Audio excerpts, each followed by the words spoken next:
Hey everyone, Kevin Ross here, and welcome to another post in the series of A Shot of Technology. Now, today I've actually got a lot of tech that we're going to be unboxing. I have a radio show. I co host a radio show with my fellow co host Keith Carlson. He's in New Mexico, I'm here in Colorado, and our platform is on Blog Talk Radio.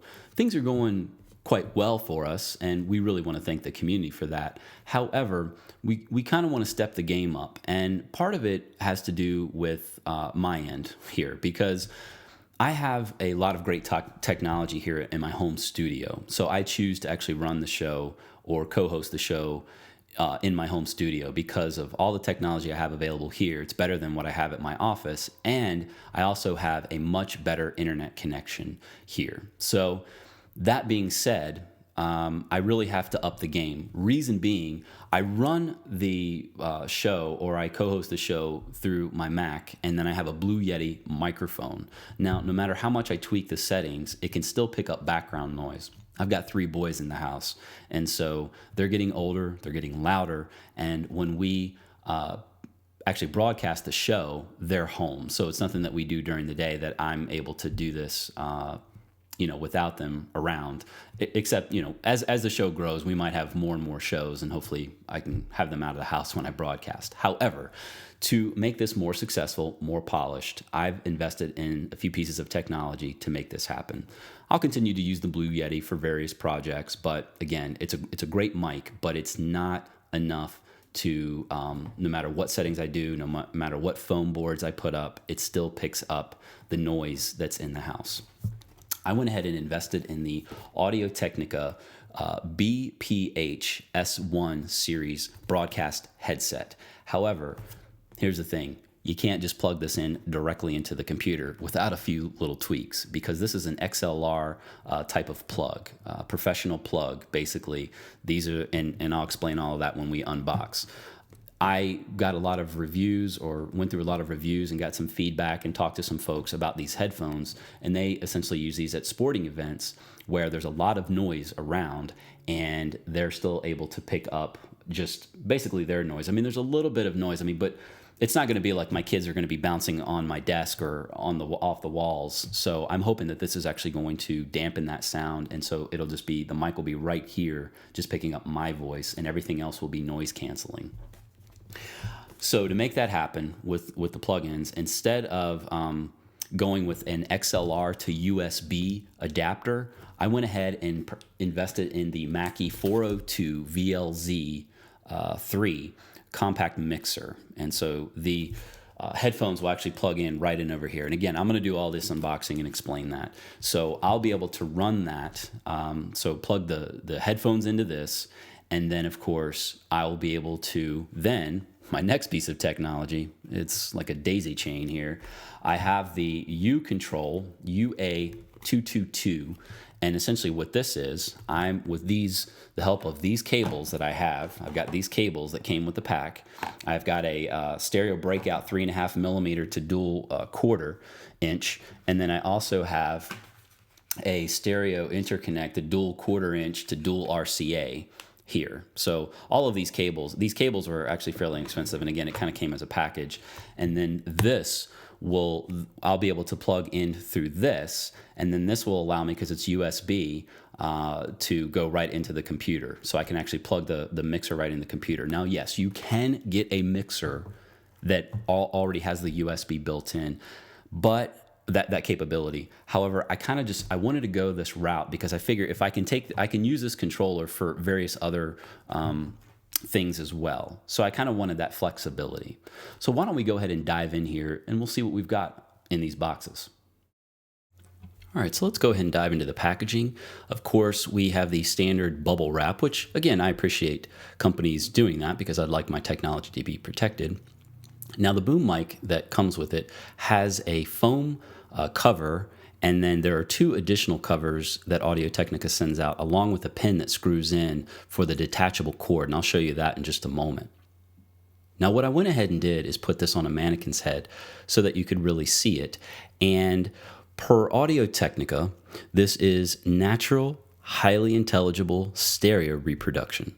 Close back-eared cups that will help keep that background noise out. Of course, I'll appreciate that, but not as much as I will be appreciating the cardioid microphone that rejects that off-axis sound. So the mic is going to be in front of my mouth, and then any of the ambient noises, anything in the background should hopefully not come through, and that's what I will benefit from on this particular one.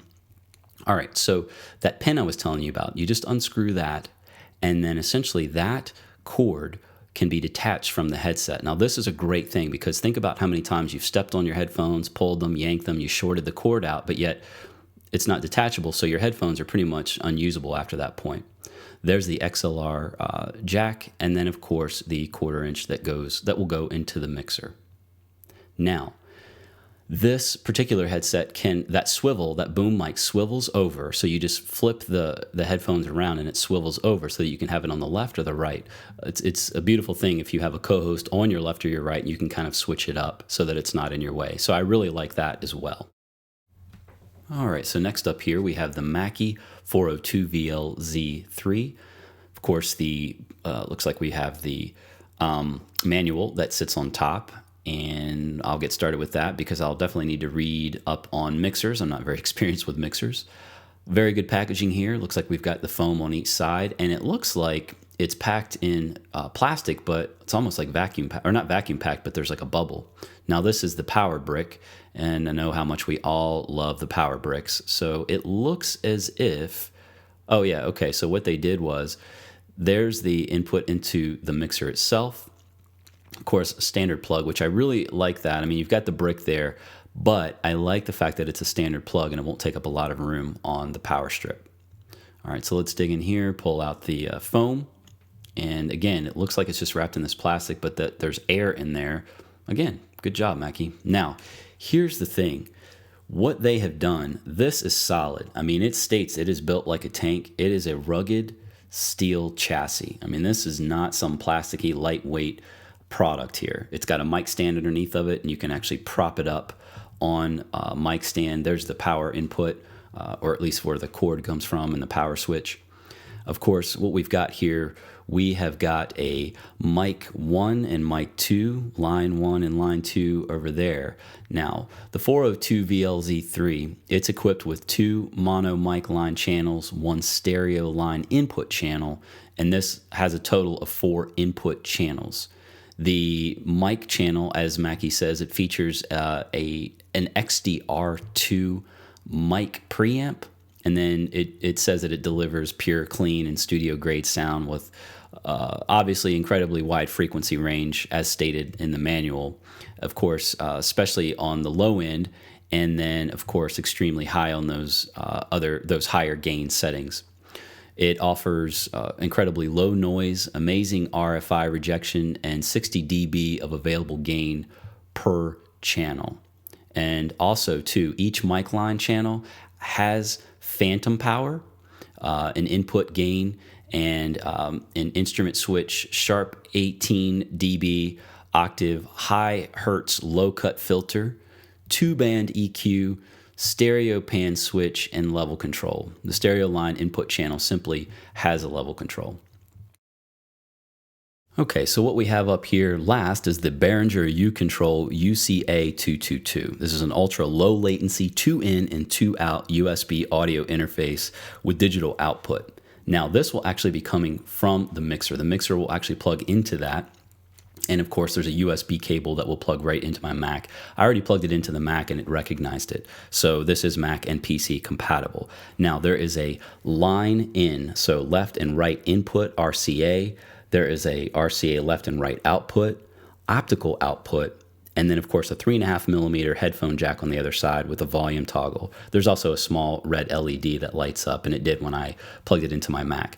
There are drivers and software available for other applications. I will not be using those, but you have to get those from Behringer. It didn't come in the box. So again, Mac and PC compatible, and just download those straight from Behringer. All right, so that was the unboxing of these various products, the headphones, the mixer, and of course the controller, so that I can hook it from the mixer into the Mac. I'll follow up with a video post on the setup and let you know how it's working.